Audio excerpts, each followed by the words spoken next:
first full off season with the organization. What did that look like for you? I actually had Levi came and texted me. I didn't really know what I was going to do for the off season, and Levi, one of our pitchers, texted me, "Hey, you should come to this place I work out at called DST. It's going to be really good for you. You'll get strong. You'll get a lot faster." So every 4 days of the week, I would go up there, work out with him at 10 in the morning for the whole entire off season, and put on 15 pounds, and I'm feeling great.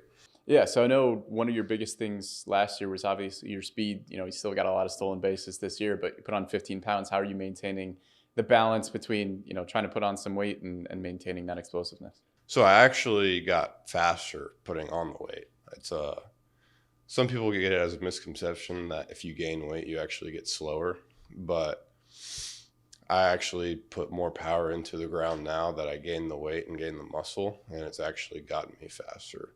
So might hurt me a little bit on my body, like through, this is a long season, so having more weight, I guess, throughout the season could be a little bit harder on my body, but so far it's been working great. Yeah, I mean, you mentioned it's a long season. Obviously, this is going to be your first full professional season. What kind of things we're doing in the off season as well, along with the weight training and stuff like that, to make sure that your body was in a good place to be able to sustain, a full professional season? Well, my big thing is I say nutrition is one of the most important things for a long season.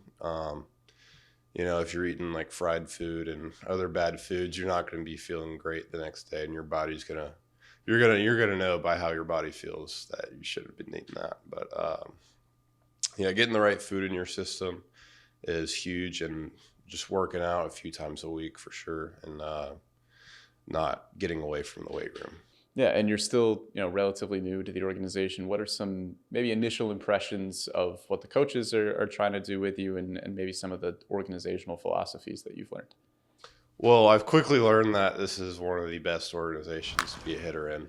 Obviously, you can see all the talent in the minor leagues, especially AAA, and how they're the number one team in the minor leagues pretty much. And I've just kind of learned how the O's philosophy is and what Elias has brought to the organization. I actually grew up in Houston and grew up watching the Astros under Elias, going from a terrible team to, winning a bunch of World Series with him. And I know that it's for a reason, and he's going to do it with the Orioles. And I get to see it in the minor leagues on how he did it pretty much. Yeah, I mean, what kind of confidence does that give you guys to be able to see the kind of talent that's in the big leagues right now that have come through the minor league system? And you mentioned how well the guys in AAA are doing too.